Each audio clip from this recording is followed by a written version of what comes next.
Just 1 second, please.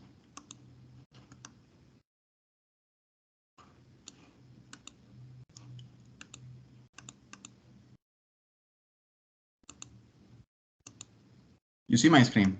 Yes. And you hear me well? Yes. So good afternoon. So thanks, Professor Hulio, for the introduction.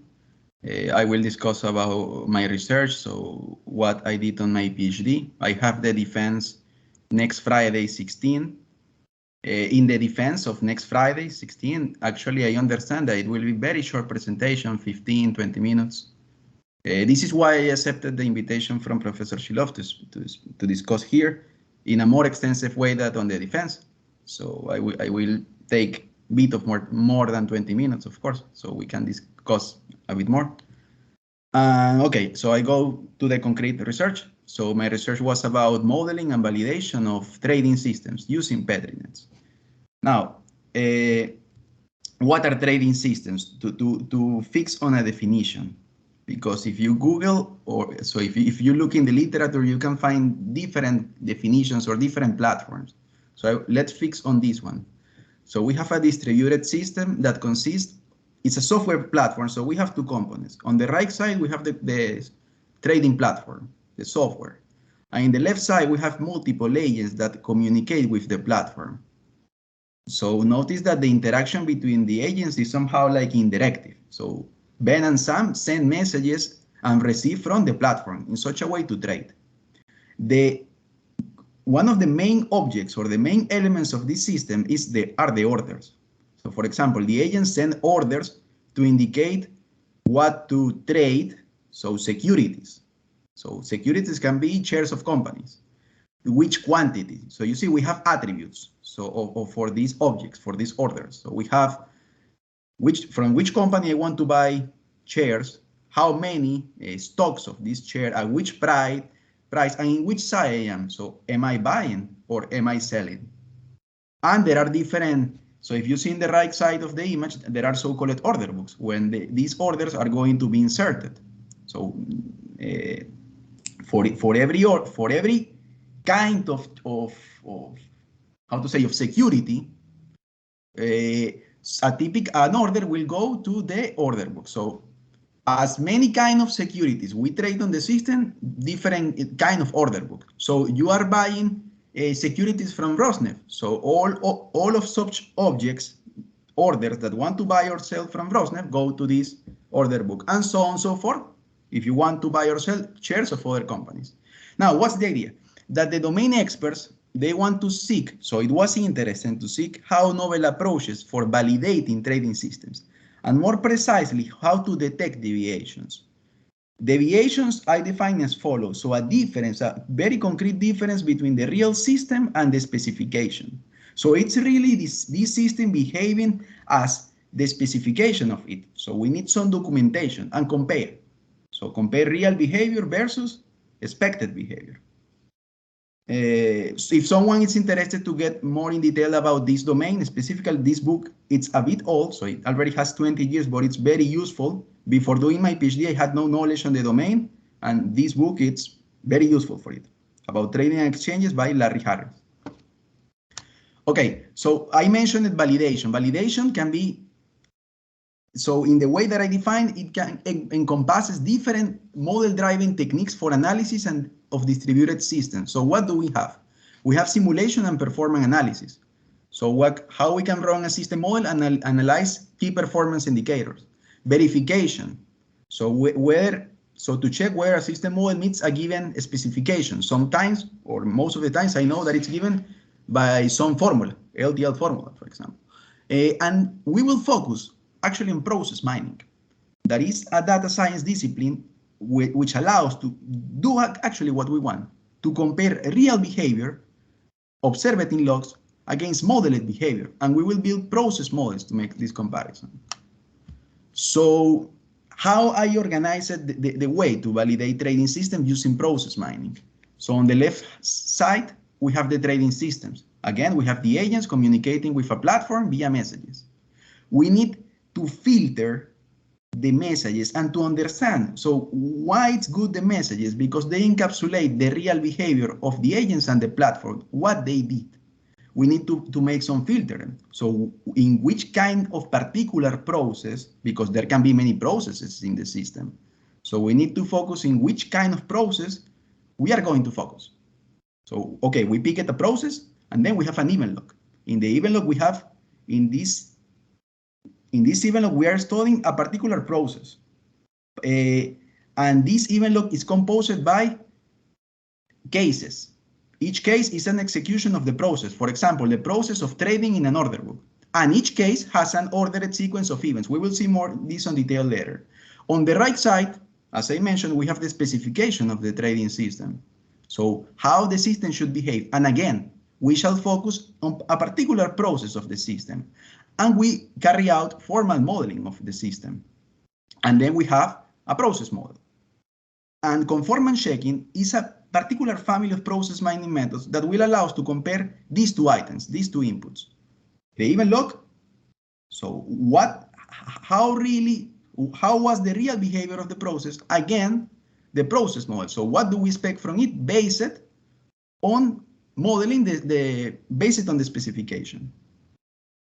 In the research, we focus on Petri nets. So is the... Julio, may we interrupt you and ask questions? Or of course, yes, be welcome, you and anyone. Well, just to make it more clear for myself in particular, yes. Is it possible to compare, this kind of validation with simply parsing input word if you have a grammar?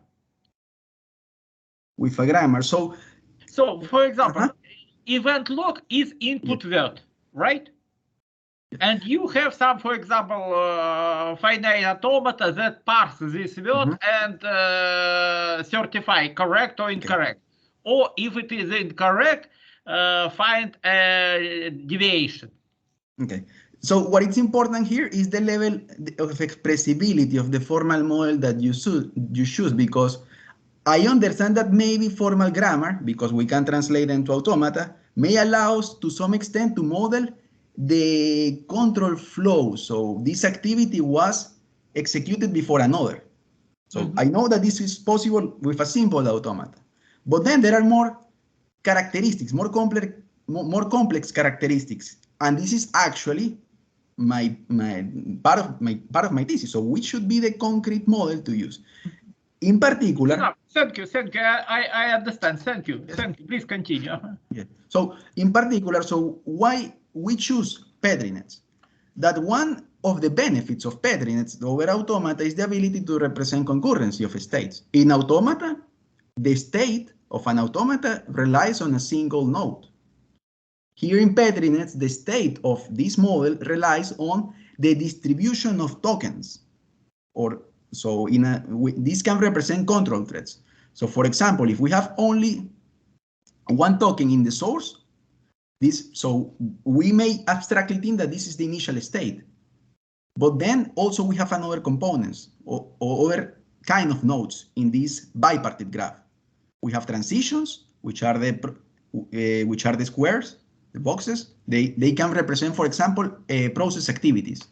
And we have the places that they can represent local states. For example, imagine that at some point I execute the logon request. So what happens here? The firing of this transition consumes a token from the input place and moves to the output place, to the state waiting. One more example. Imagine that I had executed, imagine that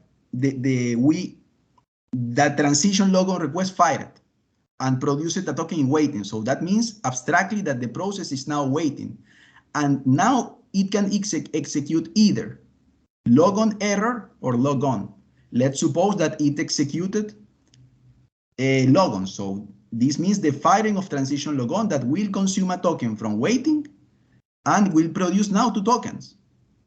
So you see, we move it now from the token that was in the place waiting, and now we produce 2 tokens in the application thread and session thread. So you see, we have now 2 tokens. We can represent a concurrency in this way because we have 2 places marked. So now the state of the process is the distribution of tokens across the model. This is called the marking. And as you can see, it also allows to model the control flow. So the activities and their causal dependence. For example, if I want to execute logon request, that means that I should have a token in one of the input places. You can understand this like the preconditions. For example, the precondition for execute the create order is to have a token, to have the thread, application thread activated. So PetriNet, ordinary PetriNet allows to study this perspective of control flow. But what's the problem? That we need more, how to say, more, we need to study more perspectives of the system, because we have, so if I go back, let me go a few slides back, we have data included on it, not just the control flow, we have data. So we would like to understand, for example, how these orders are transformed after trading. We will see this. So ordinary PetriNets, where we just model and analyze the control flow, are not sufficient. So we will see this in the next slides. What we do for this? So then we are going to study, or we studied, several extensions of PetriNets that come to enrich this Bayes formalism. So we can include concepts like data types, functions, modules, hierarchy, etc. And there are different ones. So I will show in the rest of the presentation which ones I picked, so was part of the PhD, in such a way to properly model some processes of the trading system, and how we can use these models to properly find deviations on it, using real data from the systems. So here I come. So in the way that I stated my research problem, so how to properly model. Excuse me, please. Julio, excuse me, please. Yes. I will appreciate if you, in your talk, address a little bit why, for example, PetriNets with identifiers are not sufficient for more complicated, for validation of more complicated behavior or more complicated properties. Because basically in your thesis, you just state, I use this model. But I would like to understand what was the problem. Why, for example, color PetriNet I did required. Do you understand my question? Yes, of course. Okay, please, it will be very nice if you can answer this question during your presentation. Thank you. Yes, so actually what I will do later is that I have a table where I show that for each model, what this model does. And then we can see the difference. So why I picked this and I picked this second and there. So we can understand how to say advantages or disadvantages in terms of expressibility of each of them. We will come back to these extensions and to understand differences for sure. Now, the research problem. So it was how to properly model processes in complex distributed systems, taking this example of trading systems using PetriNets, and how to employ these models using PetriNets to validate the real behavior of such systems. Again, the premise is ordinary PetriNets are not sufficient for validating real behavior of these real systems, trading systems. So which PetriNets or which extension models of them allows to properly model and to validate the real behavior and processes of these systems. So the aim of my research was to define these models. So which models based on PetriNet extensions for modeling different aspects. I will precise which ones. I will say precisely which aspects and how we can compare them against the real behavior which is captured in event logs. Which were the main results of the thesis? So again, we have the model based on PetriNet extensions for formal modeling of certain aspects of processes. I focused on the interaction of individual objects. So for example, how the orders can interact and if their interaction goes according to the specification of the system. Their autonomous behavior. For example, what if the perspective is not to focus on the orders, these atomic objects that are inserted on the trading platform, but instead we focus on the agents, so the traders themselves. And very important, the transformation of their data attributes. I will take again the example of the orders. What if I insert an order and after some trading, after the execution of some activity, the attributes of this order did not change as the specification requires. So you see, we need models aware of the manipulation of data. Once we got the models and to understand how they work, we developed new conformance checking methods that used these models. And what we do, so we again want to compare the models and the log to get concrete deviations in the processes. And you will see later that we generate a list of deviations. So in the system, in this event, there was this problem caused by this object, for example. We will go to it. And the third result, of course, we have prototypical implementations of the methods. So I will show experimental validation, evaluation. So in this presentation, I will show, because of matter of time, the highlight of the experiments. And we worked, of course, with both, with real data, and I also produced artificial data. So in the thesis, I described this table. So we have two processes. I was mentioning that in the trading system, there are many processes. I focused on two kinds of processes. First of all, the management of orders. This means once the order is received by the system, a buy order, someone wants to buy or someone wants to sell, how the trading platform inside manipulates this order. So the order should be received, the order should be compared, there should be a trading. Depending on the attributes of the orders, these orders are canceled or they fully trade. So you see there is a workflow that involves the data that we need to analyze. This is one process. The second process is the management of the agents. So now we abstract from the data and the transformation of orders. We focus more on the interaction of the multiple of the agents and the trading platform. This is more related with their communication. For example, an agent wants to log in, the agent log out, and so on. Which in the first process, which aspects we would like to validate? Their interaction in terms of control flow. So okay, the order should be inserted on the system before it trades, for example. And the transformation of their data attributes. For example, if the order is canceled, then the number of stocks should be reduced to 0, for example. And for each of these aspects, we have a certain Petri net that we choose and a certain event log, which is also, because the event log, it's also a model. So we define it formally, an event log, and it's also a model that describes the real behavior of the system. And the models describe the expected behavior. And for each of these pairs, models and event logs, we developed a specific conformance checking method. For example, in section 6.1 of the thesis, we describe a method for doing a replay of the event log. I will describe what is replay. It's a kind of process mining technique where we replay this log on top of this model. So we want to see if the real behavior can be reproduced according to the model. The same principle for the other two pairs of model and process. Is there any question in this table? Sorry. I would like to repeat the same questions that I already asked. It is quite clear for me that indeed you need color Petri nets if you would like to validate data attributes. It's quite clear.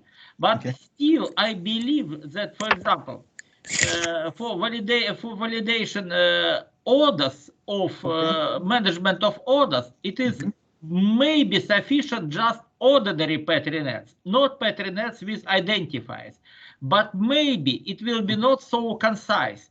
Maybe it will lead to some number of transitions explosion or number of places explosion. So from viewpoint of expressiveness, it looks that just ordinary Petri nets should be sufficient. Okay, I will describe the method, how it works with these Petri nets, with identifiers, and then we can conclude. So that indeed could be, despite, of course, it would be a bigger model, maybe more complex, maybe less efficient, still it could be feasible with ordinary Petri nets. I do not exclude the option. So related work, so to go quickly on this, so where we can, in which place we can position our work. There is one kind of technique that is being used in trading systems, which is called passive analysis. What's the idea? What was the motivation?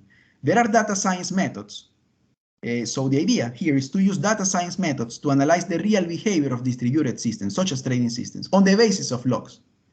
But in this particular direction, process mining has not been used. So in this field, our work could be a contribution here. So why is the motivation of passive analysis? Not to monitor actively the system directly, but let's explore the behavior of the system by means of its output data. Do not mess directly with the system, mess with its data, because it will produce less overhead in the system. So this is why it's called passive and not active analysis. Also, they call it passive testing techniques. And another contribution direction could be on the area of conformance checking method itself. So there are conformance checking methods, comparison of logs and models, but not exactly for the extension that we have chosen in this work. And the final point is that all these kind of models, process models, PetriNet-based models, that they have this idea of being centered around the management of objects is also an active research of direction. So very last works of process mining works on this idea. So how we can create models where the elements that they flow through the network, so the tokens, for example, they represent a particular instance of a process which is centered around the management of an object. So there have been a lot of approaches in this direction. Sorry, may I just ask for a small clarification? So it's a little bit hard to understand at this point. What do you mean by behavior? So you have mentioned behavior of distributed system. You have mentioned behavior of this platform. And so behavior means in this particular point, I will focus on the idea of control flow. For example, what the activities that the system perform under causal dependence. Imagine that in the specification, how I write in this model, I say, okay, if the system wants to create an order, let's focus on the create order transition, what should do first? Should log in, and before login should request the login. So you see there is a causal dependence of the activities. So in terms of log, you mean also the order of actions or logged items? Exactly. So okay. I have not shown the log, but we will see that in the logs, what do we have? On this side, we have the model that expresses this causal dependence, expected behavior. On the side of the log, we will have cases. And these cases, they have an ordered sequence of events, also call it a trace. So for example, we can have log on request, log on create order. So that means that that particular instance of the process executed good according to the causal dependence that we specify in this model. But what if the user executes, for example, log on request, and then it skipped one of these activities, for example, the log on. And immediately after logon request, it executed create order. Hey, there is an error there. So how it was possible that the system executed the create order by skipping logon activity? So you see, these kind of things we can systematically detect. But what's the problem? So it's not just to focus about this perspective, this behavioral perspective. It's also about to focus on other domains, the transformation of data. And we will see this in the next models. Is a bit more clear? Yes, thank you. Yes, perfect. Okay, so we already discussed about this. Okay, so I will show the models that we developed on the thesis, so that we define it on the thesis and the validation methods.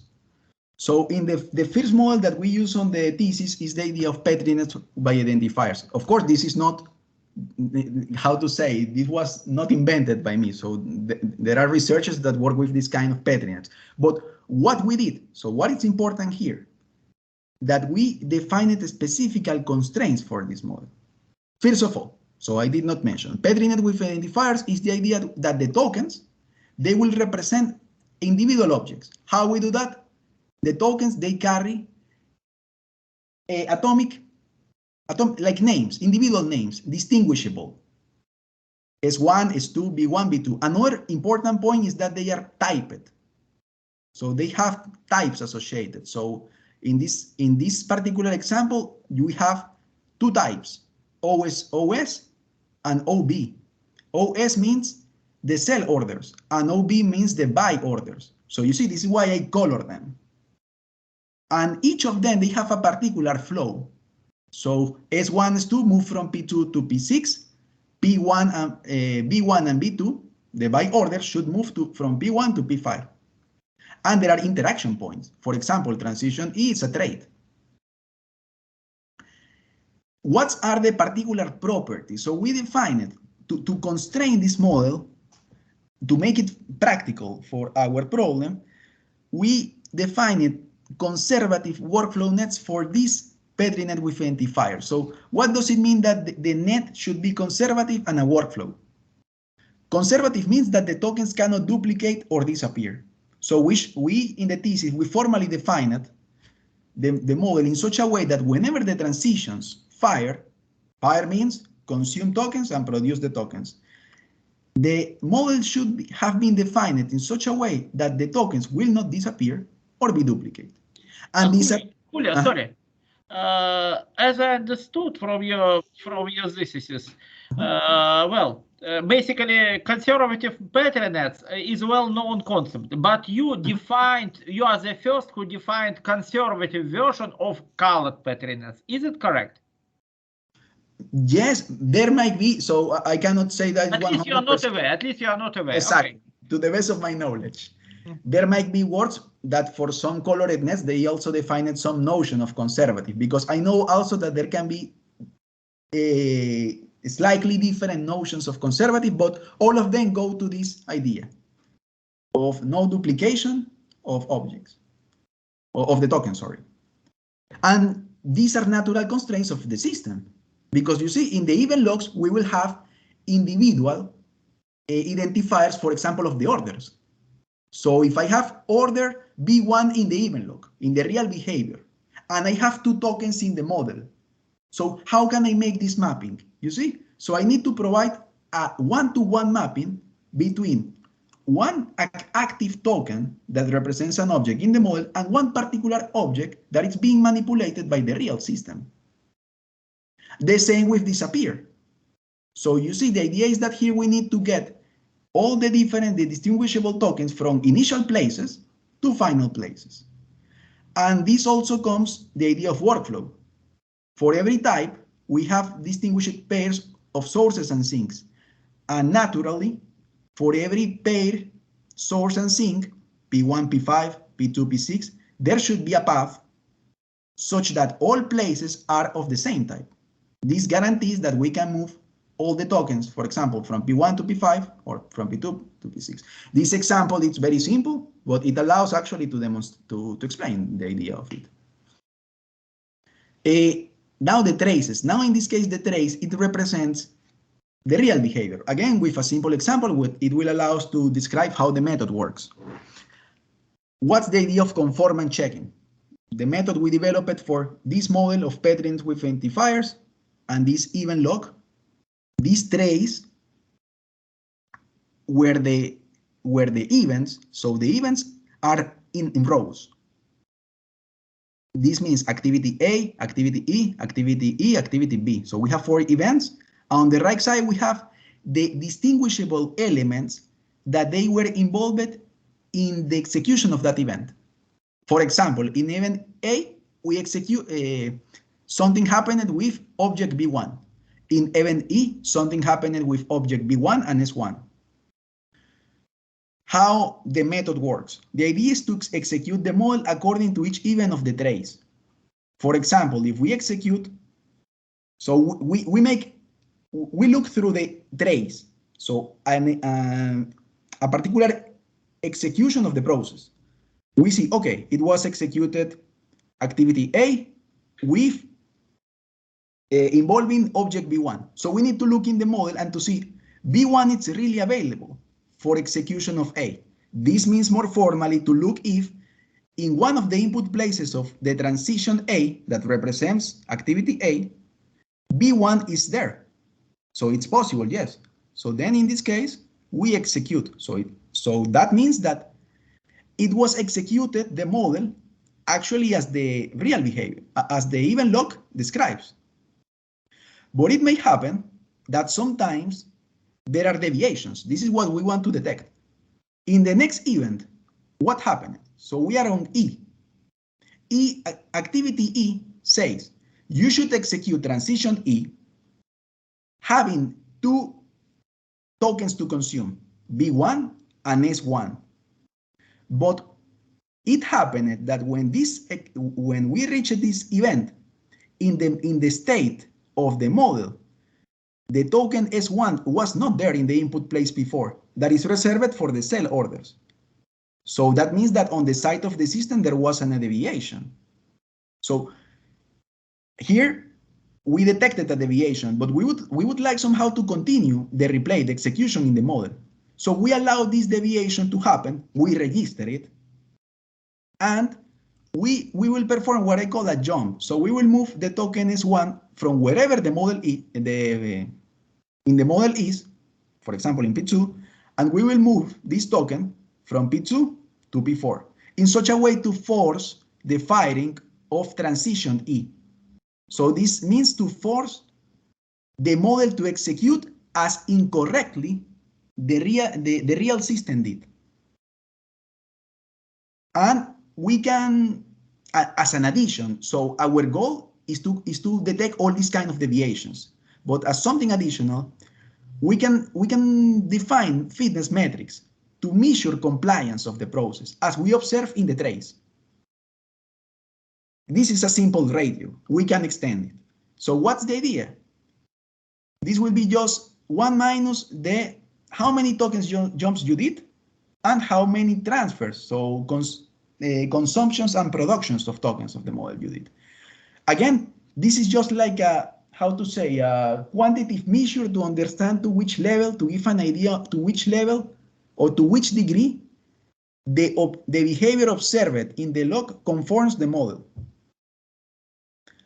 But of course, our goal, precise goal, is to detect deviations.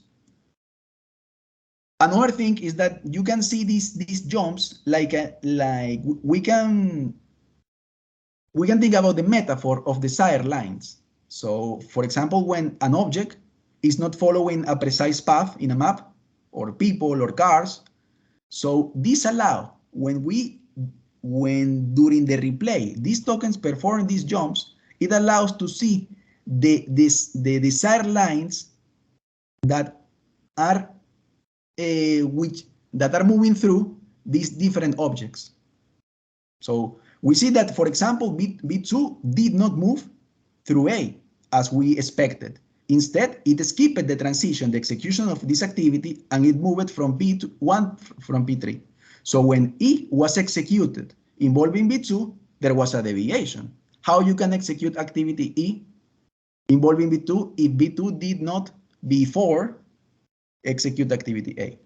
So we capture this. This is another idea of local conformance measures. So we can also diagnose deviations in specific components of a process, taking this idea of deviations. Let us suppose, and this I explained it on the experiment, that we have a real process described by the model in the left. Let us suppose that is the real process. Of course, in a real setting, we don't know how the real process behaves. But let us suppose that we know it, the left side. On the right side, we have the specification model, how it really behaves. There are differences. So I highlight them on gray on the left side. So you can see that the tokens in P1 and P2, they can skip respectively activities A and B.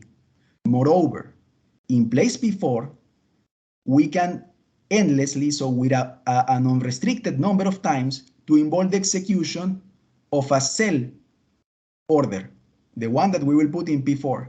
So this is not good, because we are saying that there is another activity E that instead of moving the sell order from P4 to P6, sometimes it can execute and return this order this. So this will allow the sell order to cycle an unrestricted number of times.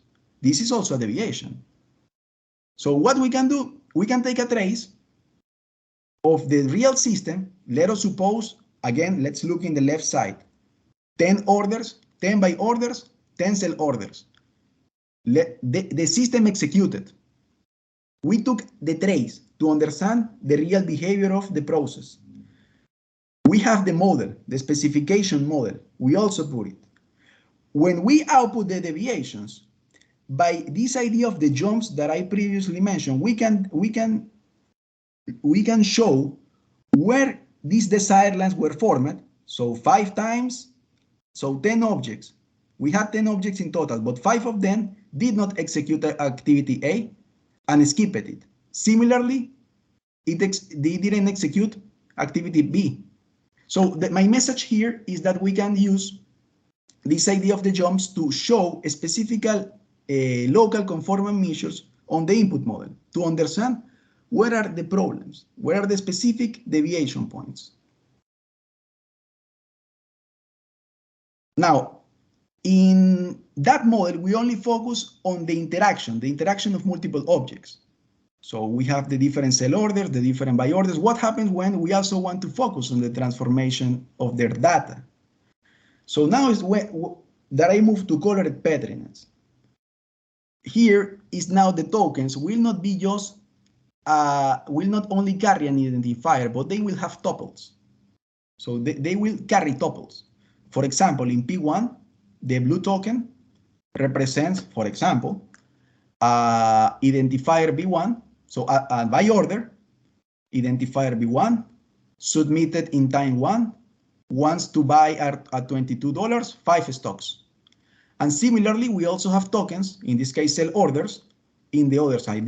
The places that carry the tokens, that can contain tokens, sorry, they also can be, they are also typed.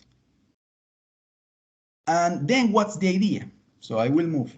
Here the idea is that now in the log, we will not have only the identifiers of the objects, but also we will have the information of their data attributes. And this will allow us to understand if that when I execute a transition, I consume the token and I produce it, I would like to check, did all the attributes of the token changed or were unchanged in the same way that I see in as I saw in the event? For example, activity T1, the transition T1 submit by order. It should consume the token B1 with identifier B1. It's consumed and it's produced. When it will be produced in P3 is that I check this. The attributes in the tuple, they match for identifier B1. They match with the state of the object in the event log. If they don't, it means that the real system, as observed in the event, changed the attributes of the object in a different way that the model did, and this is not good. So also we show this deviation. In general, with this kind of model, we can detect. So we defined 4 different types of deviations. Control flow deviations. We have been discussed about this before with Petri nets with identifiers. This is, again, so we have an activity that is executed, was processed in a given object, but illegally skipped activities that must have been processed such an object before. Rule violations. This is very important for the management of priority between orders. So we can define priority between the elements, so which orders should be consumed first in the filing of a transition. Why this is important in our domain of trading systems? Because there are priorities for execution of orders. Maybe the orders that have a bigger price should have a better priority, and the orders that in the sell side, the sell orders with the lowest price should go first. So also we can define priority rules on the transition, and if in the model tokens that have less priority were consumed first, and in the log it did not, then we can also detect this deviation. Resource corruption. This is the first thing that I was commenting before. So what if the real process as observed in an event has transformed attributes in a different way that the model specifies? And non-proper termination. We are running end-to-end processes. So this means that all the tokens that are in the source place eventually should arrive to the sync places. Yes. So if this does not happen, so then we in the system, so there were an execution of events that did not manage the objects from the source places to the end places, then they were not fully processed. So the process got in the middle. Does it mean that some order is not served? Could be. I think that could be a root cause of the non-proper termination. Okay. By the way, excuse me, please. Usually we have either presentations in 1 hour or if more than 1 hour, then with a short break. Would you like to have break right now? As I see, it is a 17th slide from your presentation, so maybe it makes sense to have a break, short break. Okay. Yes. Let's have short break. I'll just stop recording, but then I will resume recording again. I would like to have coffee myself. Have a coffee.